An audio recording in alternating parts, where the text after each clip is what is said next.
চলতেছে। গত শুক্রবার সামসাম আপনারা সবাই চিনেন হয়তো, আমাদের যেই নজরুল ইসলাম সাহেব ছিল, চিনেন তো সবাই, সবাই উনি এতেকাল করেছেন।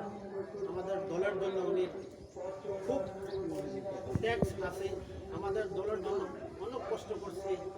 এই দলকে আগুয়ে নিতে উনি অর্থ, শ্রম, সময় অনেক কিছু ব্যয় করছে। আল্লাহ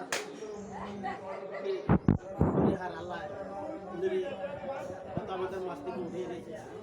গত শুক্রবারে উনি মারা গেছে, বৃহস্পতিবার রাত্রে মারা গেছে। তা আমরা শাহন সাহেবকে জানাইছি, আমাদের চান্দিরা নেতাকর্মীদেরকে জানাইছি। শাহন সাহেব বলছে ইনশাল্লাহ আমি চেষ্টা করবো আসার জন্য। উনি আসছে, চেষ্টা করছে, আসছে।